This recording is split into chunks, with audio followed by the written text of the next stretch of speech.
The pounding on my door at 7 a.m. made the windows rattle. Two men in black HOA jackets stood on my porch, violation folders in hand, smirks on their faces. They'd come to threaten a 68-year-old veteran with foreclosure. What they didn't know: my son, a Delta Force operator with 3 combat tours, had just returned home. The moment my son's 6 feet 3 inches frame filled the doorway, his green tank top revealing arms hardened by combat training, those HOA bullies suddenly forgot their rehearsed threats. How quickly power shifts when intimidation meets someone who can't be intimidated. My name is James Mercer. For nearly 2 decades, I've lived in Whispering Pines, a planned community of brick colonials and meticulous landscaping. I taught American history at Lincoln High for 34 years before retiring. My late wife, Eleanor, and I bought this house in 2007, planning to grow old together surrounded by the garden she lovingly cultivated. Eleanor passed 5 years ago, congestive heart failure. After the funeral, I planted an oak sapling over a portion of her ashes, just beyond our back patio where morning light filters through the branches. It was her favorite spot to read. Our neighborhood had always been peaceful, a mix of retirees and young families. The HOA existed mainly to maintain the community pool and organize the annual 4th of July picnic. Monthly dues were reasonable at $75. Board elections happened without drama or controversy. Everything changed 18 months ago when Victoria Blackwell moved into the sprawling colonial at the neighborhood entrance. Within 3 months, she'd maneuvered her way onto the HOA board. Within 6, she was president. The transformation was immediate and jarring. Our sleepy community organization became something unrecognizable. Monthly dues increased to $175. The board meetings, once casual affairs with coffee and cookies, turned into formal proceedings governed by obscure parliamentary procedures that silenced dissent. New rules appeared weekly. Mailbox heights had to be exactly 41 inches, no more, no less. Holiday decorations could only be displayed for 12 days and required prior approval. Even grass height became strictly regulated, between 2.5 and 3.5 inches, measured weekly. The enforcement mechanisms changed too. Victoria hired Richard Kowalski, a former police officer who'd left the force under murky circumstances, as Community Compliance Director. He patrolled in a white SUV with HOA security, emblazoned on the doors, photographing violations and delivering notices. First, I kept my head down. After Eleanor's death, I didn't have the energy for confrontation. I adjusted my mailbox height. I measured my grass. I removed Christmas lights precisely 12 days after putting them up. But then came the community participation mandate, a new bylaw requiring all homeowners to serve at least 10 hours monthly on HOA committees. Those who refused would face escalating fines culminating in property liens. I attended the next board meeting to question the legality of forced participation. Victoria recognized me with visible reluctance. "With all due respect," I said, "this new requirement seems legally dubious. You can't compel labor as a condition of homeownership." Victoria's smile never reached her eyes. "Mr. Mercer, these are voluntary committees. No one is forcing participation. There's simply a non-participation fee structure for those who choose not to volunteer." "A non-participation fee of $500 monthly isn't voluntary," I countered. "It's coercion." The room tensed. No one had challenged Victoria so directly before. "Mr. Mercer," she responded icily, "perhaps retirement has left you unfamiliar with modern community governance standards. The board's decision is final. Next item." That night, I drafted a letter to the State Housing Authority questioning the legality of the mandate. I shared copies with neighbors, collecting 16 signatures supporting the inquiry. 3 days later, the first violation notice appeared on my door. The violations multiplied with alarming speed. My oak tree, now 5 years old and flourishing, was suddenly an unapproved species. The American flag that had draped my brother's casket after Vietnam was improperly displayed. Eleanor's rose garden was cited for exceeding ornamental plant limitations. Each violation carried increasingly punitive fines. Within weeks, I'd accumulated over $4,000 in penalties. When I attempted to appeal at the monthly board meeting, Victoria refused to recognize me. The isolation tactics were subtle but effective. Invitations to neighborhood functions stopped arriving. Former friends would wave but not stop to chat. My weekly poker game disbanded without explanation. Only Marie Delaney, a 79-year-old widow who'd lived across the street for 23 years, remained openly friendly. She'd bring over banana bread and share neighborhood gossip. "They're targeting others too," she confided one afternoon. "Anyone who signed your letter." The Patels were fined for cooking odors. The Johnsons' basketball hoop was removed without notice. It's like living under a microscope, but the harassment escalated beyond mere fines. My mail began arriving. My trash wasn't collected for 2 consecutive weeks. Routing error, according to the company. One morning, I found my garden hose cut into pieces. Most disturbing was the anonymous call to Adult Protective Services claiming I was suffering from dementia and couldn't care for myself. A social worker arrived unannounced, apologetic but obligated to investigate. By month 3, the fines had grown to $14,750, nearly my entire yearly pension. The certified letter that arrived on Tuesday made their endgame clear. Pay in full within 10 days or face lien proceedings followed by foreclosure. That evening, I sat at my kitchen table surrounded by violation notices, calculating how quickly I could liquidate my modest savings and whether it would be enough. The sound of tires on the gravel driveway interrupted my grim arithmetic. Through the window, I spotted a mud-spattered pickup truck. A tall figure emerged, duffel bags slung over one shoulder, a military rucksack over the other. My son Michael had come home from his deployment 2 weeks early. At 38, he'd spent 17 years in Special Forces, the last 8 with Delta Force conducting counterterrorism operations. The boyish face I remembered had been replaced by something harder, weathered by desert sun and night operations in hostile territory. His physique had transformed. 2 years of military training had sculpted him into an imposing figure of solid muscle.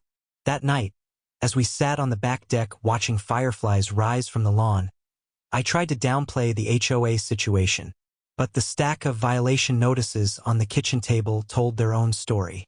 Michael read each one methodically, his expression unreadable. Then he arranged them chronologically, creating a visual timeline of escalation. "This isn't random harassment," he said quietly.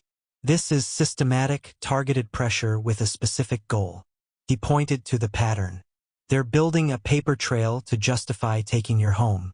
The question is why." He spent the next morning reviewing our HOA covenant line by line, finding multiple discrepancies between the original document and Victoria's updated interpretation.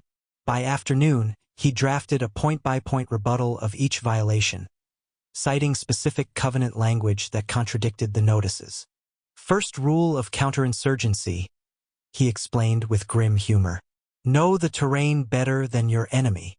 The pounding on our front door came at precisely 7 a.m. Wednesday. Michael was already awake. Years of military routine had programmed his body to rise before dawn. He'd completed a 5-mile run and had just changed into his green tank top and olive green cargo pants, his typical casual attire that reflected his military background, when the banging started. Through the peephole, I saw Victor Simmons, the HOA treasurer, and Richard Kowalski, their compliance director. Both wore matching black jackets with HOA emblazoned across the back in large white letters, looking like security personnel rather than neighborhood representatives. "I'll get it," Michael said, placing a hand on my shoulder. "Stay here." I watched from the hallway as my son, 6 feet 3 inches of honed muscle dressed in his green tank top and olive green cargo pants, opened the door wide, his powerful frame filling the entire doorway. I could see the back of the 2 HOA officers as they faced my son, their confident postures visibly faltering at the sight of the imposing figure now standing before them. "Gentlemen," Michael said, his voice deceptively soft, "how can I help you?" Victor recovered first. "We're here for James Mercer regarding critical violations that require immediate."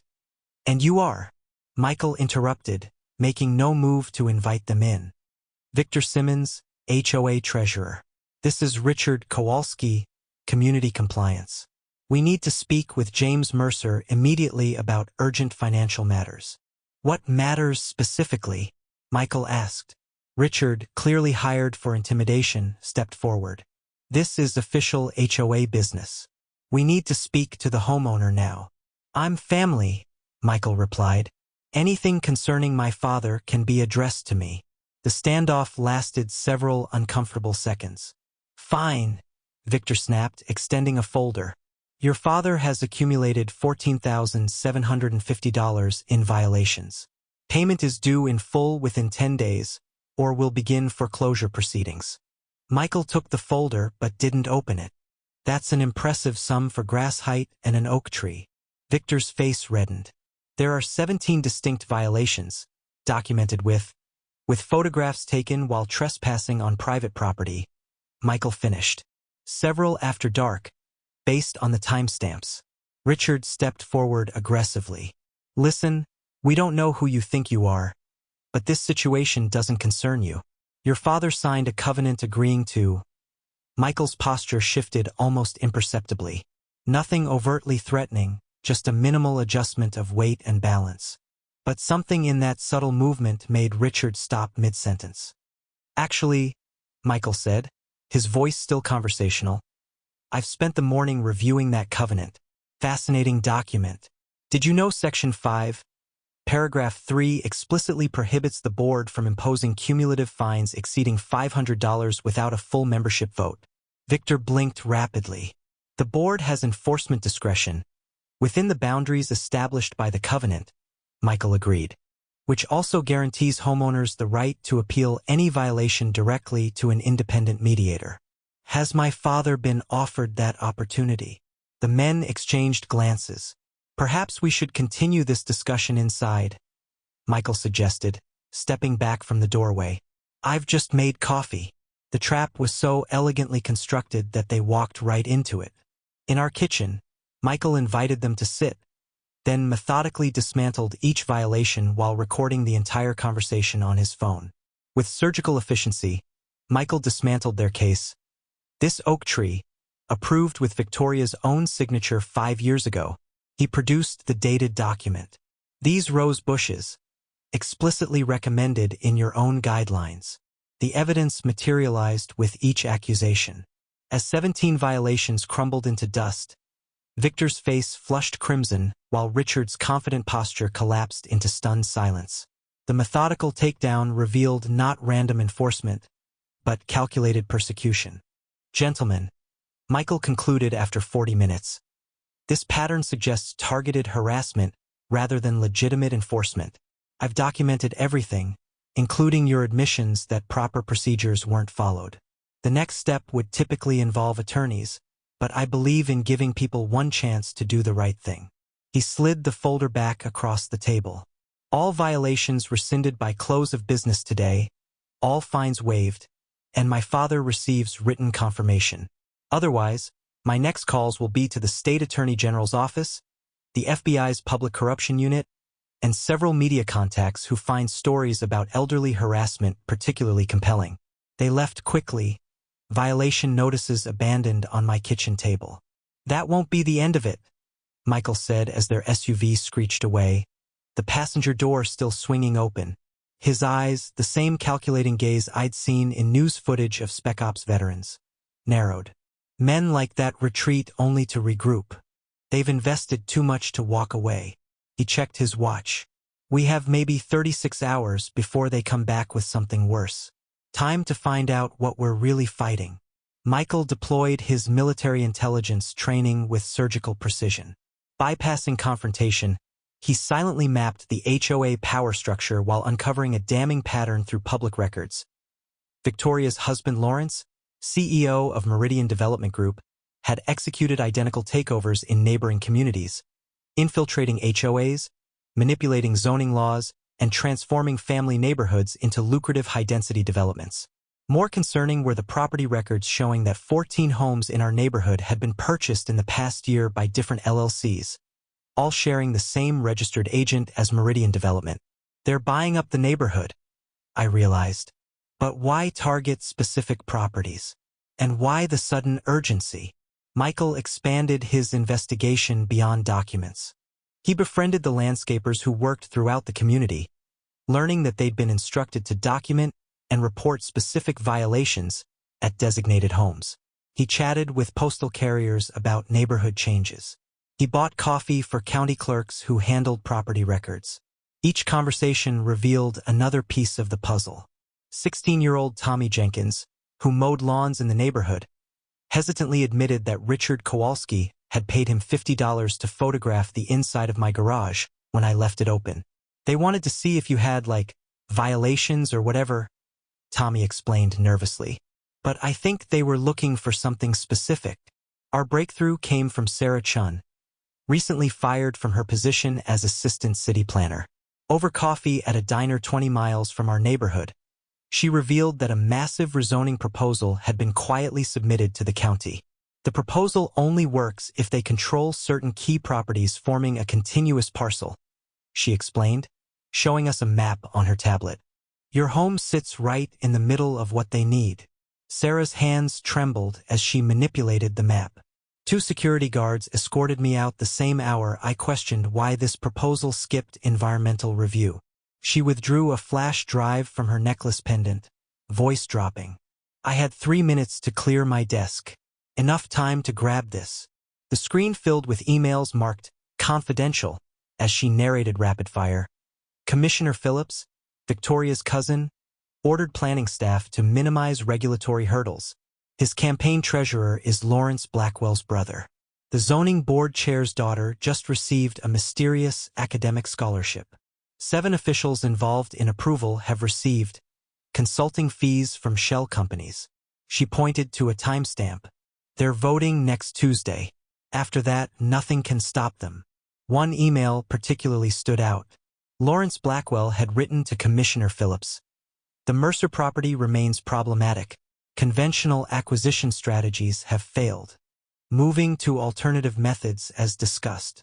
The email was dated 1 week before my first violation notice arrived. They've been targeting specific homeowners, Sarah continued. Cross-referencing property records with HOA enforcement actions shows a clear pattern. Every home that's received major violations sits on what they're calling the primary extraction corridor. Michael studied the map intently. This isn't random harassment, Dad. This is methodical. They're using the HOA as a weapon to clear a specific path through the neighborhood. The earth-shattering revelation came from Marie's grandson, whose trembling hands passed us classified geological surveys he discovered during his state water authority internship. Look at these readings, he whispered, pointing to neon-bright anomalies beneath our homes. Not gas, rare earth elements. The military-grade kind. Pentagon analysts would kill for this data. His voice dropped further. This isn't just the largest deposit outside China. It's potentially worth billions. That oak tree of yours? It's sitting on what might be the most strategically valuable 10 yards of American soil in the continental United States. The puzzle pieces aligned perfectly. Meridian Development wasn't just a real estate company, it was a front for a mining operation. The HOA takeover wasn't about property values or community standards. It was about forcing out homeowners who occupied strategic locations for mineral extraction. They can't legally force you to sell, Michael explained, but they can make your life so miserable that selling becomes your only option. That night, we discovered our water had been shut off. The HOA claimed it was due to emergency pipe repairs that might take several days to resolve. Michael smiled grimly. They're getting desperate. Time to go on the offensive. The monthly HOA meeting was scheduled for Thursday evening at the community center. Typically, these meetings drew 15 residents at most. This time, when Michael and I arrived, the parking lot was full.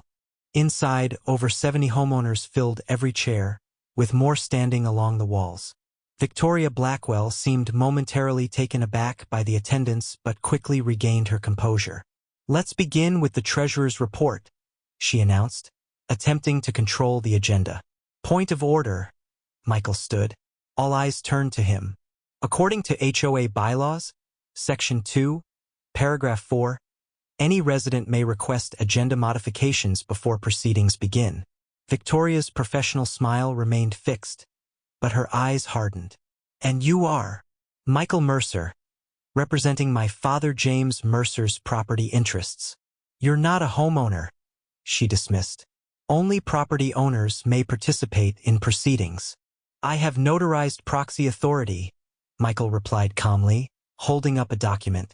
"And I move to add discussion of recent enforcement actions and the Meridian Development rezoning proposal to today's agenda." A murmur rippled through the room. Many residents were hearing about the rezoning for the first time. "That motion is out of order," Victoria declared. "The rezoning proposal is not HOA business." "Actually," came a voice from the back, "any action affecting property values is explicitly within HOA jurisdiction according to our charter." It was Harold Williams, a retired attorney who rarely attended meetings. "I second the motion to modify the agenda." Realizing she was cornered, Victoria called for a vote. The agenda modification passed 65-4. When his turn came, Michael didn't attack, he simply presented facts methodically. Using a projector he'd set up beforehand, he displayed property records showing the pattern of strategic acquisitions. He revealed the geological surveys indicating rare earth mineral deposits. He presented the connections between Victoria's husband's company and several foreign mining interests. "These enforcement actions aren't about community standards," Michael concluded. "They're about forcing specific homeowners to sell so that mining access points can be established." The room erupted. Longtime residents realized they'd been manipulated. Homeowners discovered their property values would plummet once mining began. Victoria attempted to regain control, but the damage was done. The room buzzed with angry conversations as neighbors realized they'd been systematically deceived. "We bought into a community, not a mining operation. They've been planning this for years while smiling on our faces. What about our children's health? The water supply?" Victoria banged her gavel repeatedly. "Order. I'll have to order or I'll adjourn this meeting immediately." Then came the unexpected turning point. Richard Kowalski, who had been sitting silently at the board table, slowly rose to his feet. The room quieted as the intimidating security director cleared his throat. "I was hired to do a job," he announced gruffly. "But I didn't sign up for this." He reached into his jacket and pulled out a USB drive, placing it deliberately on the table. The small device seemed to carry immense weight as all eyes fixed upon it. 23 years on the police force, and I've never been involved in anything like this," he continued, his voice carrying through the silent room. "Everything's on there, the target lists, the violation quotas, the pressure strategies. They had me documenting private conversations, photographing the inside of homes, even collecting mail to build dossiers on residents they wanted to push out." His face showed genuine remorse as he surveyed the room. "I took this job after my pension got cut. Needed the health insurance for my wife's treatments. But there are lines you don't cross." He turned directly to Victoria, whose face had gone pale. "They promised me nobody would get hurt, that it was just business. But forcing elderly people from their homes where they raised their kids and plan to live out their days, that's not business. That's wrong." He tapped the USB drive. "I've got a copy with my attorney too, with instructions to release everything if anything happens to me or my family." He turned to face the room. "Look, I'm not proud of my role here, but you should know they have plans for most of your homes eventually. The first phase targets 23 properties, including Mr. Mercer's. But the 5-year plan is to clear most of the neighborhood." Victoria's face was drained of color. "This meeting is adjourned immediately." "No," came a chorus of voices. For the first time, the community was united against a common threat. Marie Delaney, the 79-year-old widow who'd warned me weeks ago, took the floor. "I motion for an emergency recall election of the entire board, as provided in Section 7 of our charter." The vote was overwhelming, 68-4 in favor.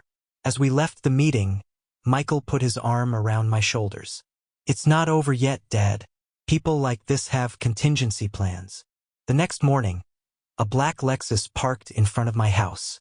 A distinguished man in an expensive suit emerged, carrying a leather portfolio. "James Mercer?"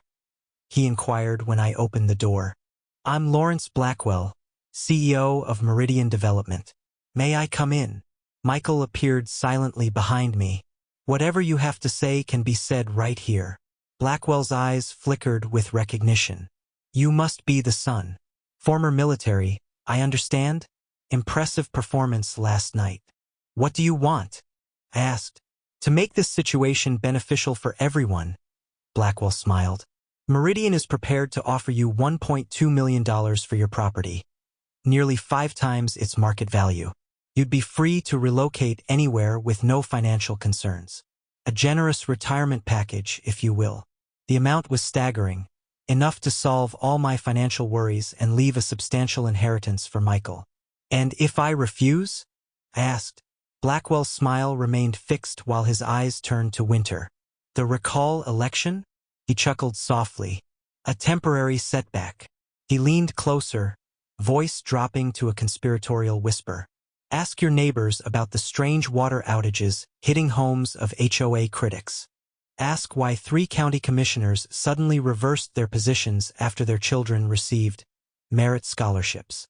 Ask why the last homeowner who refused our offer found himself facing an IRS audit, building code violations, and mysterious damage to his foundation. His phone buzzed. He glanced at it dismissively. Your son is impressive, but Delta Force eventually redeploys, doesn't it? You'll be alone again. This offer, $1.2 million, expires in 48 hours. After that, he shrugged with practiced casualness while his eyes promised consequences. After he left, Michael and I sat in silence. That's life-changing money, Dad, Michael finally said. It is, I agreed.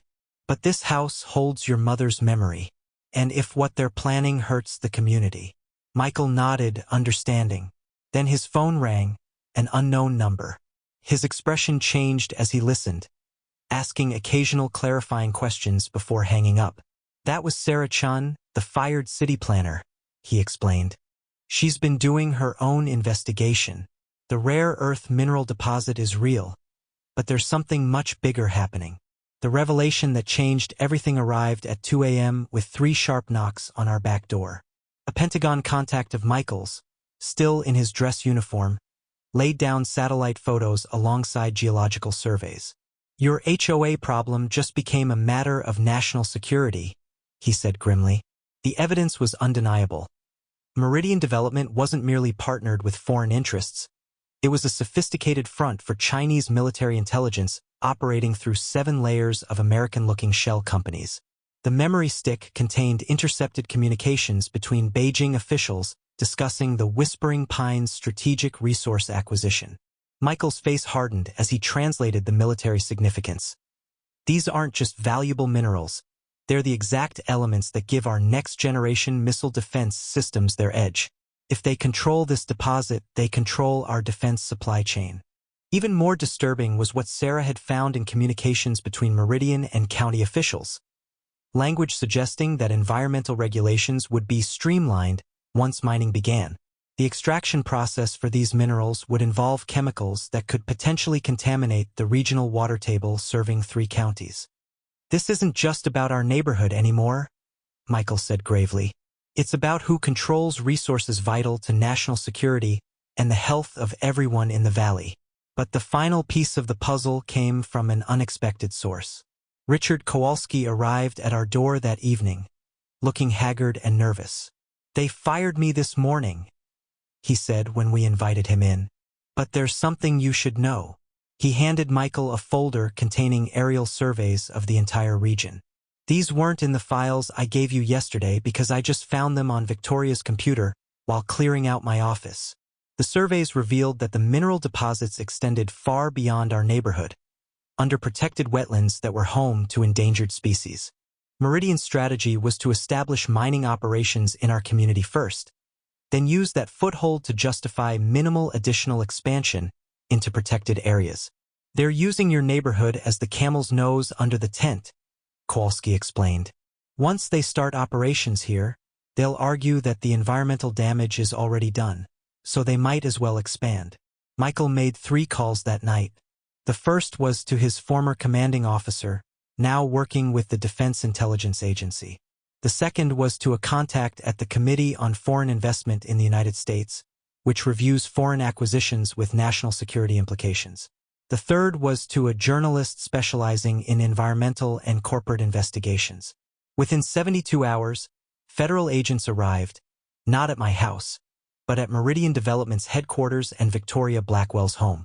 Search warrants revealed evidence of conspiracy, fraud, foreign influence operations, and environmental crimes. Lawrence Blackwell's generous offer was exposed as part of a scheme to quietly acquire properties without triggering national security reviews that would have revealed the foreign ownership. Victoria faced charges for using her position to facilitate the plan and for receiving substantial payments through offshore accounts.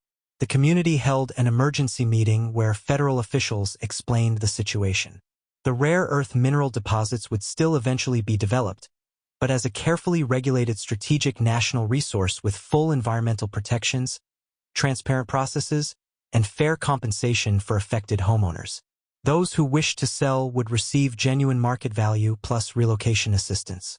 Those who wished to stay could do so, with guarantees that any mining operations would not begin for at least 5 years, allowing for thoughtful transition planning. The HOA itself was reformed from the ground up. A new board was elected with term limits, transparency requirements, and clear limitations on enforcement powers. Monthly dues were reduced to cover only essential services. Marie Delaney, now heading the Community Transition Committee, stopped by with a gift, a young oak sapling. "For wherever you decide to plant new roots," she said with a smile. Richard Kowalski found redemption as security consultant for the homeowners group negotiating with legitimate mining companies, ensuring community interests were protected. As for Victoria Blackwell, her political ambitions evaporated as quickly as her legal troubles mounted. Her husband faced not only civil penalties but criminal charges related to foreign influence operations. This week marks 1 year since those HOA officers pounded on my door with their violation notices and threats. My oak tree is thriving, and Eleanor's roses are blooming again. Michael decided to retire from active duty and has bought a fixer-upper just 3 streets over. He says he's found a new mission in civilian life, protecting communities instead of just borders. Last month, we gathered for a neighborhood potluck under the old maple tree in the common area. Marie brought her famous apple pie. The Patels shared homemade samosas. Even Richard Kowalski came, no longer wearing his HOA jacket but a casual shirt that made him look 10 years younger. Looking across our rejuvenated neighborhood, neighbors sharing coffee on porches where they once hid behind locked doors, I understand what we truly saved. Not just houses, but something America's forgotten: real community. Eleanor's oak stands taller now. Beneath it rests a small bronze plaque the neighbors installed when I wasn't looking. It reads, "Courage doesn't retire." Below that, in smaller letters, "The Mercer Stand, 2024. Those HOA bullies came expecting to intimidate an old veteran. They never realize some men don't stop being warriors just because they hang up their uniforms, and we never stop defending what matters. When intimidation comes pounding, let it meet strength at the door."